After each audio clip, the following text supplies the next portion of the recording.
सभी योग प्रेमियों को मेरा नमन। योग करते रहें, ऐसी आपसे अपेक्षाएं हैं और आप निरोगी काया जिए। आज मैं आपको योग में प्राणायाम विशेषांग के हिसाब से जो आज इस समय ग्रीष्म ऋतु यानी वर्षाकालीन समय शुरू हो गया है, उसमें हमको थोड़ा शीतलता की अवस्था होती है।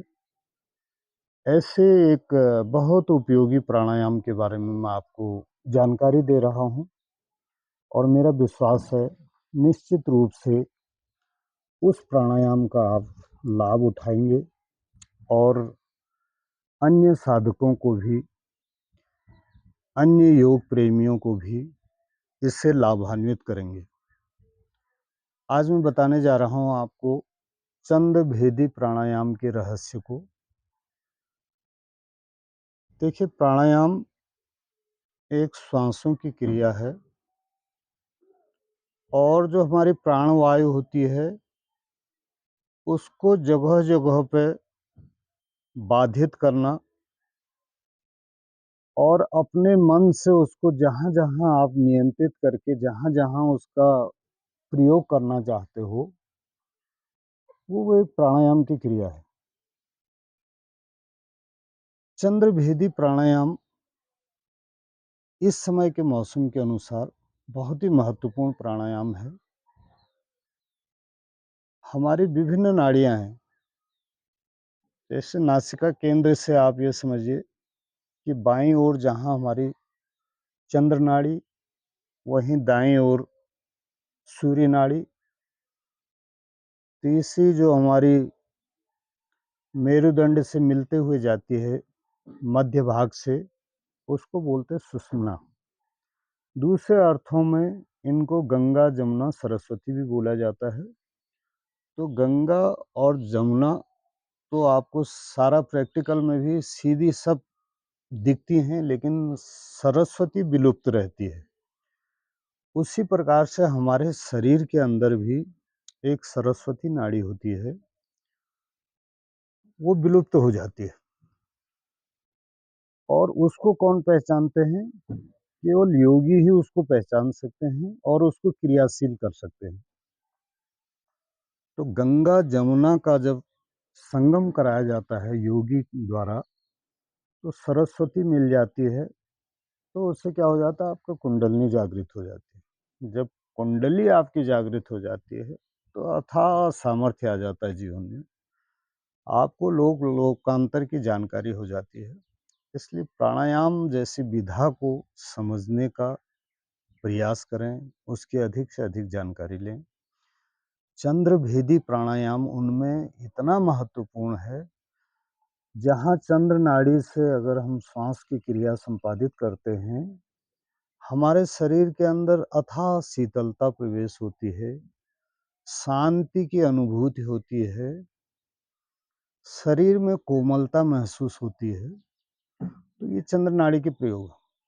अब चंद्र नाड़ी हम प्रभाव में कैसे लाते हैं, सूर्य नाड़ी प्रभाव में कैसे लाते हैं और सुषुम्ना का द्वार कैसे खुलता है, ये समय-समय पे हम ऋतु परिवर्तनों के अनुसार किस ऋतु में क्या कौन-सा प्राणायाम आपको संपादित करना है, बताते रहते हैं। खाली प्रैक्टिकल से, क्योंकि जैसे बुक्स में हम लोगों को पढ़ने के लिए मिलती हैं या कोई ज्ञान शाखा से आपको प्रवचन दे रहा है, प्रैक्टिकल करने से पहले हमको उसको जानना बहुत आवश्यक है। क्योंकि अगर विधि से प्राणायाम नहीं किया जाता है, विधि से आसन नहीं किए जाते हैं, तो उनका शरीर पे विपरीत प्रभाव पड़ता है और जिससे योग की विधा को लोग समझते नहीं हैं और कहते हैं कि योग से हमारे दुष्परिणाम देखने को मिले हैं। जबकि ऐसा कदापि नहीं है। यह हमारी भारतीय संस्कृति में ऋषि मुनियों की परंपरा है। इससे हमें बहुत ज्ञान मिलता है और हमारे पीढ़ी इससे रोगों से पीढ़ी को मुक्ति मिलती है। जब आप पीढ़ी में लाएँगे योग को, अपने लोगों में योग को लाएँगे, तो निश्चित रूप से सारे लोग निरोगी होंगे और एक स्वस्थ समाज होगा। जब स्वस्थ समाज होगा, तो ये सारी बुराइयाँ दूर हो जाएँगी। तो इसलिए आज मैं आपको चंद भेदी प्राणायाम में जब आप तल्लीन हो जाएँगे, तो आपको आनंद की अनुभूति होगी। दोनों हाथ देखिए आप ज्ञान मुद्रा में ले आएँ सबसे पहले। ज्ञान मुद्रा क्या है? तर्जनी और अंगूठे के सिरे आपस में मिले हुए, यानी आपको ये 5 तत्व हैं हमारे शरीर के। शरीर के हर भाग में 5 तत्वों का प्रवेश है और ये अंगुली हमारे सिरे की जो नाड़ी का अंतिम भाग है अंगुली का, जो इसका अग्र भाग होता है, ये नाड़ी का अंतिम स्थान है। जैसे वायु तत्व का है, वायु तत्व का अंतिम भाग यहाँ पे अग्र भाग पर होता है, इस अंगुली के तर्जनी के। तो वायु तत्व को हम अंगूठे से थोड़ा-सा पुश करते हैं, हल्का-सा। तो ये वायु तत्व और अग्नि तत्व आपस में मिल जाते हैं, इसको ज्ञान मुद्रा भी कहा है और भगवान शिव की भी यही मुद्रा है, ठीक है? तो जब ज्ञान मुद्रा में हम बैठते हैं पहले 1-2 श्वासें ले लेते हैं गहरी अपने मन को संतुलित करने के लिए, केंद्रित करने के लिए। पहले 1-2 गहरी श्वासें ले लेते हैं हम ताकि हमारी पहली जो श्वास चले वो समानांतर दोनों नासापुटों से चले और उसके बाद हम विधिवत जिस नाड़ी को प्रभाव में लाना चाहते हैं उसका एक-एक करके प्रयोग कर सकते हैं। अब बाईं ओर अब बायाँ हाथ हमारा ज्ञान मुद्रा है। दायाँ हाथ को हम कोहनी से मोड़ते हैं। कोहनी बिल्कुल सीने से सटा लेते हैं क्योंकि हाथ थक जाता है। अगर कई साधक ऐसे प्राणायाम करते हैं या ऐसे करते हैं, ये एक विधि नहीं है क्योंकि ये सारी मुद्राएँ आपको विशेष प्रभाव में लाती हैं। अब जो हमारी प्राणायाम की मुद्रा है वो विष्णु मुद्रा है, भगवान विष्णु की मुद्रा है। ये शंख भी बन जाता है इसमें। तो इसलिए आप विश्व मुद्रा कैसे बनाएँगे? प्रथम 2 अंगुलियों को आपको अंगूठे की गद्दी पे बैठाना है और ये कोहनी बिल्कुल सीने से सटी हो। देखिए आप पोस्चर बिल्कुल आपका सही होगा, तो आपको निश्चित रूप से प्राणायाम के लाभ मिलेंगे अन्यथा लाभ नहीं मिल पाते हैं। आप शरीर को सीधा करेंगे। अब आपने दायाँ अंगूठा दायाँ नासापुट पे रखा और बायाँ अनामिका बाएँ नासापुट पे रखी। अब आप दायाँ नासापुट तो आपको दाएँ अंगूठे से आपका दबा रहेगा हल्का-सा। अब बायाँ नासापुट के लिए आपको खोलने के लिए क्या करना पड़ेगा, आपकी अनामिका उठानी पड़ेगी यहाँ से, ठीक है? ये उठाइए आपने और इसको सीधे करके श्वास भरिए, गहरी बिल्कुल।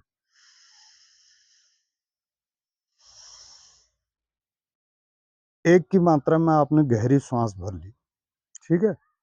अभी आप ऐसे ही रुकेंगे। अब आपने दोनों नासापुट बंद कर लिए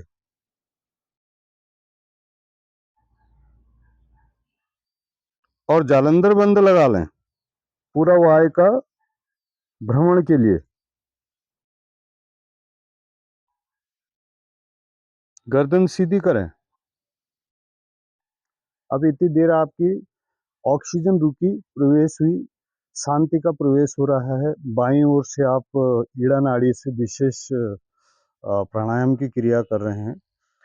तो अब बायाँ नासापुट पे आप अनामिका रखेंगे ऐसे दबा के हल्के से और दाईं ओर से धीरे-धीरे श्वास को छोड़ेंगे जैसे मैं छोड़ रहा हूँ।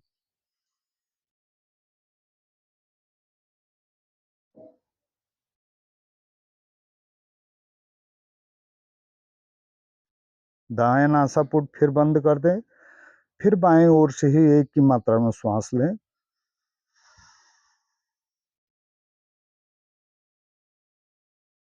अब 2 की मात्रा में, 3 की मात्रा में रोकते हुए दोनों नासापुट बंद करके जालंधर बंद लगा लें ऐसे, थोड़ी को कंठकूप से मिला लें।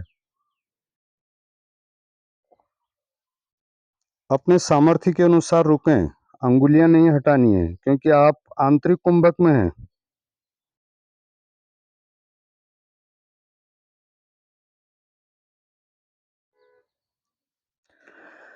अब दायाँ नासापुट से अंगूठे को उठाते हुए धीरे-धीरे श्वास को बाहर करेंगे।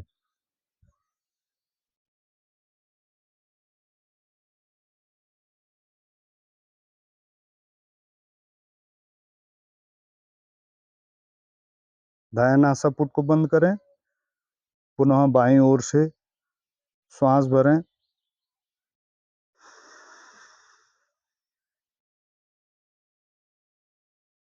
दोनों नासापुट बंद करें। थोड़ी कंठकूप से मिलाएं। जालंधर बंद लगाएं, शरीर सीधा रहे। अपने सामर्थ्य के अनुसार 1 की मात्रा में जैसे श्वास भरी आपने, 2 की मात्रा में, 3 की मात्रा में रुकें आंतरिक कुंभक में।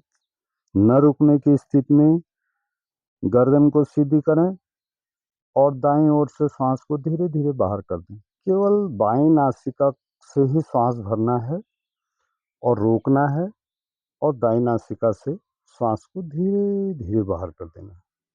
ये हमारी बायां ओर से जो ईड़ा नाड़ी है उसको विशेष प्रभाव में लाने के लिए ये क्रिया की जाती है। और इससे आपको बता दिया मैंने, ये चंद्रमा है बिल्कुल। चंद्रमा पर जब आप वायु का प्रकोप करते हैं आप, तो आप चंद्रमुखी हो जाते हैं। और जहाँ चंद्रमा का प्रकाश होता है अंतरिक्ष से, तो आप देखते हैं बड़ा शीतलता रहती है। जब पूर्णमासी वगैरह होती है, देखिए आप चंद्रमा का कितना शीतल प्रकाश होता है।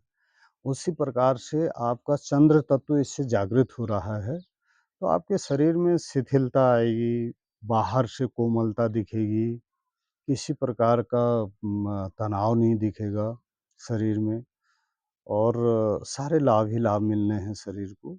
तो इसलिए चंद्र नाड़ी को प्रयोग में लाने के लिए मैंने आपको आज बताया। और विशेषकर जब आपको शीत का प्रकोप हो, जब आपको कफ का प्रकोप हो, तो उस दौरान आप बाईं नासापुट से श्वास को कम लिया करें। यानी बिल्कुल बंद तो नहीं रखना है, लेकिन उससे क्या होती है, एक तो आपको कफ की समस्या है, श्वास आप बाईं तरफ से ले रहे हैं तो निश्चित रूप से आप नुकसान पा जाएंगे। उस दौरान आप दायां नासापुट से, हालांकि अभी बाईं नाड़ी का ही आज हम प्रयोग सिखा रहे हैं, लेकिन फिर भी ध्यान रखना चाहिए कि आप चंद्रभेदी करने लग जाएं, आपको ठंड लगी है या कफ जमा है शरीर में, तो उस स्थिति में आप क्या करेंगे कि आप सूर्य भेदी करेंगे। दाईं ओर से श्वास लें, इसी प्रकार से रुकें और बाईं ओर से श्वास बाहर कर दें। पुनः दाईं ओर से लेंगे, श्वास रोकेंगे, बाईं ओर से बाहर कर देंगे। ये विशेष ध्यान रखें।